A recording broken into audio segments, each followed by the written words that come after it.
Pokoknya sampean yakin pengiran ku kondang. Islam itu dipimpin kiai keliru ya mlaku, dipimpin kiai bener ya mlaku, dipimpin kiai gonta-ganti ya mlaku. Nang TV sering ana berita ustaz sodomi, ustaz ngene-ngene. Wong ya ora terus gedeng Islam, ya nyalahno ustaz iki. Ya ana Islam dibaca ekstremis ya muni Islam, sekuler ya muni Islam, liberal ya muni Islam. Ya Islam baik-baik saja, orang ada masalah, biasa mawon. Ya orang ini dunya. Riyen Rasulullah itu rak saya ini tiang niku mawon disisipi tiang munafik karena ndak ada cerita pendapatmu memuaskan semua pihak. Rasulullah rak kesayangannya pengiran niku pun ndak bisa memuaskan semua orang sehingga orang yang kecewa ya jadi munafik. Omongnya terima kiai, terima presiden, terima kapolri, terima pangam, nggak bisa apapun konsepnya itu nggak bisa. Mesti ada yang setuju pendekatan ekstremis itu persuasif. Sing sitok harus tegas. Kalau nggak tegas nggak bisa basmi seakar-akarnya. Sing jari persuasif, nak tegas mereka dendam malah kacau negara. Sing sitok kalau nggak tegas mereka ngelama. Ini kan raiso selesai. Akhirnya nyelesai. Aku sing pimpinan nurut. Akhirnya sing pendapatnya gak digung. Nurut yang nurut mergo dipecat tapi terus balik lo sidik. Balik lo apa? Sidik-sidik. Masjid ge ngoten nasibé, kiai ge ngoten. Kulo nak di murid kuwata, di santri kata sing kiai ge kata. Ngono kiai niku sowan kula, Gus, masjid itu ape nganakno zikir Ramadan. Dadi 24 jam full mulai bar subuh sampai sahur. Saking semangat ibadah Ramadan. Terus ibadah ning dia wong ditakok. Ya teng masjid. Dadi masjidnya ben makmur, terbaik masjid makmur. Tak omongi. Lah apa ngarit ora ibadah? Apa dadi satpam mergawe iku gak ibadah? Apa nyupir angkot golek nafkah ibadah? Piye kok goblok kira karuan aja muni ngono. Astagfirullah, itu urusan itu kan. Ya urusannya udah kayak takmir, jadi ben keren. Pas kayak takmir masjidnya rame. Berarti sing nama baiknya kan gue. Nak pengiran rapi kok. Pengiran kepinginnya seorang bapak gue lihat nafkah. Anaknya kepinginnya sekolah ya satpam teko. Teko alasan itikaf. Kepinginnya pengiran ya bus yang tetap jalan. Jadi wong sing nyetop gue anak gue coba mandek mergo itikaf. Kecewa. Sebenarnya gue piye dicapek rapi. Padahal gue kalau nyucap ya hormat, tapi tetap gremeng, mereka idenya enggak keturutan. Ya gue yang ngerti, rai-rai ngono itu biasa aja, gue biasa. Tapi sesuai sadar deh. Bareng ngajak uang, dora gelem, akhirnya sadar. Jebule ngadul jenengan gue sembang kulo, ya suwi uang gue ngadul aku di bangku. Lah bento tapi ngadul gue ya, pengaliran sesat kan. Ya masjid itu nggak sono sholat jamaah, itu ya wes rame dorongnya. Orang perlu rame banget. Nak rame banget terus bakal kontrol leren, satpam leren, supir angkot leren. Nah itu jadi sepele. Dokter leren. Wong ape loro, ape berobat. Raiso. Nak lorone emergensi, astagfirullah minna minkum taqabbal ya karim. Ajane sembrono leren, maling leren, copet leren. Iku ape ya iso ngumpul lagi. Makanya ngaji itu sampai wong alim kan, karena orang alim itu yang tahu duduk perkaranya agama. Seorang itu yang tahu duduk perkaranya agama. Nabi itu kalau ngendikan itu sampai sahabat itu gak bisa menampung. Kadang menyebut kebaikan satu majelis sampai 63 sampai 70. Misalnya Nabi ngendikan al imanu bid'un wasituna bid'ah. Iman itu ada 63. Terus nyebut terus. Pertama ngendikan a'la la ilaha illallah, tertinggi adalah kalimat tauhid. Wa adnaha imatatul adha anitorik, terendah adalah menyingkirkan hal-hal yang mengganggu tiang apa? Mukmin atau mengganggu jalan. Terus ngendikan seperti itu. Sehingga pernah suatu saat Rasulullah itu ngaji di masjid. Rasulullah itu ngaji di masjid.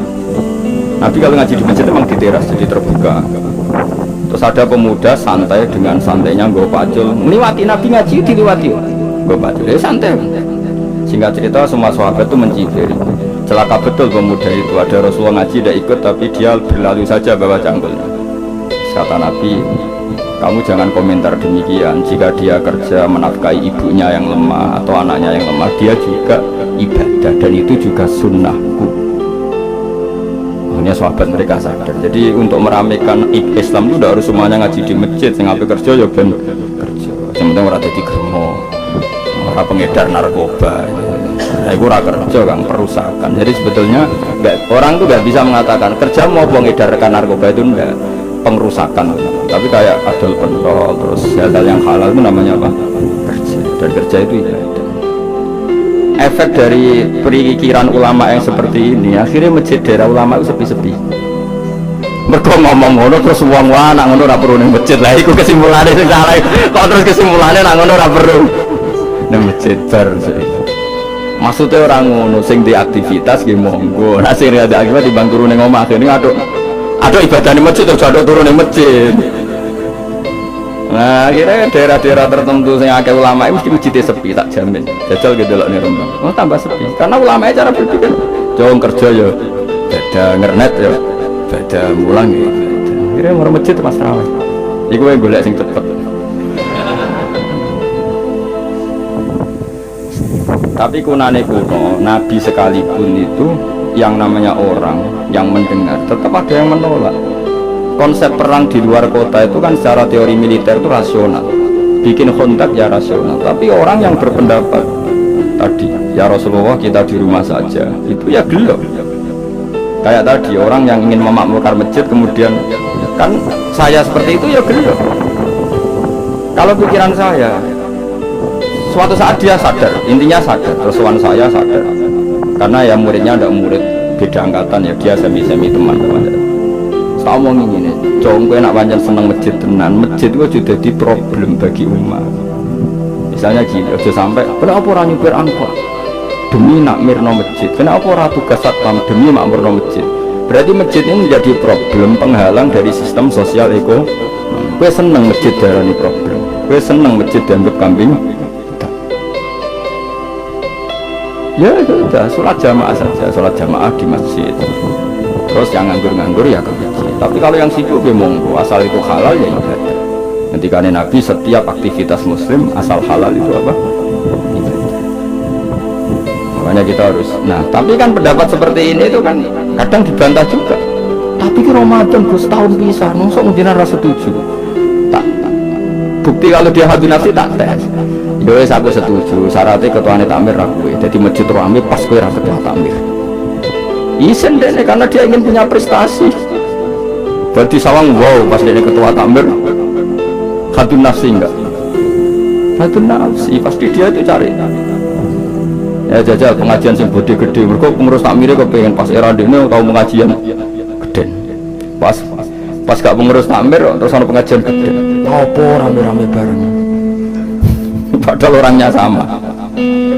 Nah itu ulama itu tukang ngomong seperti itu, mungkin menyakitkan, tapi ulama itu terus ngomong seperti itu supaya agama ini dibawa berdasar ikhlas, bukan hadun nafsi, bukan kepentingan pribadi. Tapi tentu ulama tetap ngomong itikaf ya sunat baik, kerja ya baik, amal lainnya asal baik ya baik, ngomong gitu. Tapi kan mantau loh akhir ulama, karena bagi pengurus masjid baik itu pas Ramadan ya masjidnya rame. Bagi yayasan yatim piatu malah apa juga yayasan yatim piatu. Bagi KBIH, bagi travel amal apa ya umroh. Ya udah. Jadi tenang kalau raguin. Mana mungkin travel umroh dalil kau nak ada duit luar kayak no cahaya tim kayak no masjid gak payu travelnya. Tapi dalilnya al umroh ila umroh kafaratun lima bainahuma. Umroh itu yang mengkafaroi dosa. Jadi dan itu kersane Allah, orang macam-macam pikirannya kersane Allah dan baik-baik saja. Dunia dua kali ini ya baik-baik saja. Allah ya tenang aja tetap suka. Cuma ulama harus ngomong seperti saya. Jadi karena keterbatasan manusia sehingga yayasan yatim piatu mesti ngomong seakan-akan ibadah terbaik yang nyumbang yatim piatu. Nanti yang di travel ibadah terbaik ya sowan Nabi umroh. Nanti sing jamaah thariqah ya ibadah terbaik itu thariqah. Semua dan itu semuanya baik gak masalah, kita tidak masalah. Tapi kalau memaksa orang lain harus seperti itu dan mengkerdilkan kebenaran hanya surahnya gambarannya seperti itu, kita sebagai ulama harus melawan. Karena Nabi dawuh kebaikan itu sekian jumlahnya. Nabi menyebut di satu majlis itu 60. Sampai yang diantara yang disebut itu nganti ono sing jorok. Wa fi buti ahadikum sedekah. Kowe ngeloni bojomu itu sedekah. Sampai sahabat takok, ya Rasulullah masa urusan gitu ibadah. Ayati ahaduna syahwatahu wa huwa la ilaihi ajrun. Masa urusan kelon itu ganjaran ibadah. Nabi jawab alek apa kata Nabi fakih kalau wadu'a fi haramin akana alihi wisrun. Kalau andikan dia meletakkan mental seksnya atau aktivitas seksnya di luar yang halal, apakah itu tidak dosa? Iya ya Rasulullah. Terus kata Nabi wa kadzalika, begitulah kalau diletakkan di halal dia juga dapat apa pahala. terakhir Nabi ngendikan takufu syarroka anin nas fa innaha shadaqatun minka ala nafsi. Jika kamu itikaf di masjid tidak bisa, dol pentol tidak bisa, jadi satpam tidak bisa, aktivitas sosial yang menguntungkan orang lain tidak bisa.